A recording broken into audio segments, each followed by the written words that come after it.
Hi, my name is Catherine, and today I'm excited to show you how to make the best white chicken chili. I think that white chicken chili is one of those recipes that you can find a million versions of. Everybody's had it, they love it. But this one has a few details that really make it stand out. In my experience is every time I serve this, people get some, thinking they're gonna like it. They have a bowl and they want another bowl. Like, this is just the best version of this I've ever had, and I can't wait to show you the secrets. I have my onions sauteing, but before we go to the pot, I want to show you just really quickly the ingredients you're going to need before you start. You are going to need to start with 2 pounds of already cooked chicken, and however you want to do that, whether you roast it, poach it, buy a rotisserie, you're going to need 2 pounds of chicken. You're also going to need some shredded Monterey Jack cheese, chicken broth of your choosing, and then 3 15-ounce cans of Great Northern beans that I have already taken out of the can and drained. They're here just waiting for us. We are also going to be using mild green chilies, and when I went to the grocery store, I could only find them in this jar, which is not how I usually find them. I usually find something that looks like this. These are Hatch, and I don't want to use Hatch because that's just not the right flavor. But basically you need 2 small cans of your favorite mild green chili. The spices we're gonna use, we have some chopped garlic, some cumin, some oregano, and then secret ingredient, clove, and a tiny bit of cayenne pepper.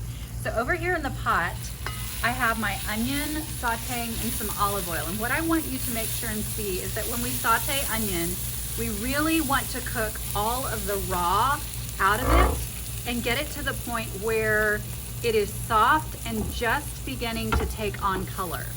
We don't want to completely brown it, but we do want it to just begin to take on color.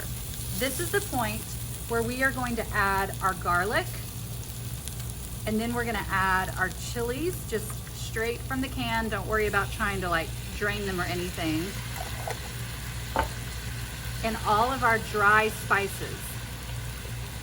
The heat from the pan will kind of bring to life the oils in the spices, and it's called blooming the spices, and it just makes their flavor even more pronounced than if you just added it at the end.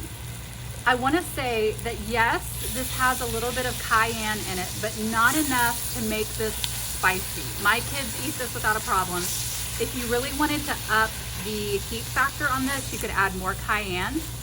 I also want to say the reason that clove works so well in this, it's almost indistinguishable. It doesn't taste like cloves, but when you taste the finished chili, clove is a warming spice that does not have heat. So cayenne is a warming spice that does have heat, but clove just adds this warmth, and when it's mixed in a savory recipe like a stew or a soup, it just adds a warmth without adding heat. So what we do with our spices is we mix them into the onion and the olive oil. We let them cook for a minute or 2. We let the garlic kind of saute, and then we add the rest of our ingredients. Let me walk you through the process of what we're gonna do here. After this sautés for about a minute, we are gonna add our beans and our broth straight to the pot. We're gonna bring the broth up to a simmer. We're gonna let that simmer for about 45 minutes till everything kind of gets cooked together and reduced a little bit. Then we stir in our chicken and we add the cheese to the chili. If you are making this ahead and you're not making it and serving it on the same day, you want to wait and add the cheese right before you serve it. So what I will do a lot of times is I'll make this chili a day before, 2 days before. It only gets better as it sits. And then when I'm ready to serve it for dinner, I'll take the pot out of the fridge, put it on the stove, gently rewarm it, and then stir in the cheese. Monterey Jack cheese will melt without separating, so it becomes really smooth and it adds a creamy texture to the soup that's just fantastic.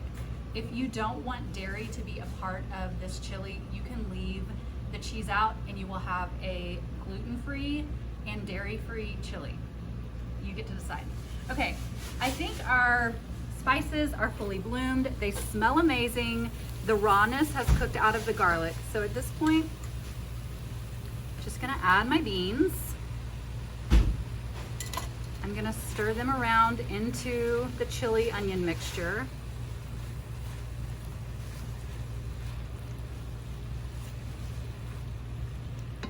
and then I'm going to add my chicken broth.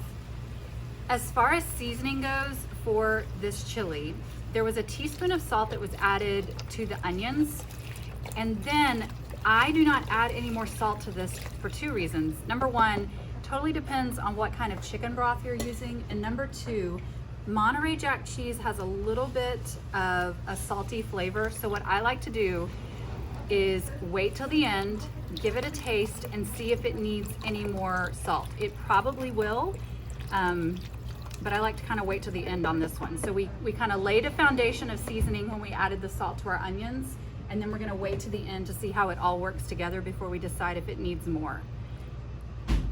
Okay, this is when I'm just gonna bring this up to a gentle simmer. Once it's simmering, it simmers uncovered for 45 minutes. Then we'll come back and I'll show you how to finish it. All right, our white chicken chili has been simmering for about 45 minutes. It's just the flavors have developed, it's reduced a little bit, and now is when we add in our cooked chicken. And you just want to allow this enough time to warm the chicken through. If you let it go too long, you know, the chicken will start to kind of deteriorate. We don't want that. And then the last step before serving is to stir in 8 ounces of shredded Monterey Jack cheese. And like I said, if you're making this ahead, save this step.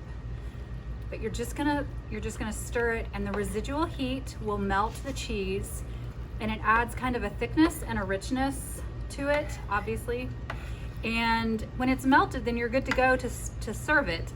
I like to serve this with tortilla chips, sour cream, fresh cilantro, and then maybe a little bit extra cheese for garnish. My kids love to make this kind of to suit their tastes. I have one daughter who is real heavy-handed with the sour cream. I have another one that likes to kind of treat it like a dip with chips and just not even use a spoon. So I think a pop of cilantro is great. If you like cilantro, it really tastes good in this chili. But this is the finished product, and you can see how it's not like greasy with cheese. The cheese just melts in and kind of gives it a thickness without it being, I don't know, cheesy or weird. And you can just smell the spices and that clove. Once you know it's in there, you're never gonna go back. You're not gonna be able to have other white chicken chili.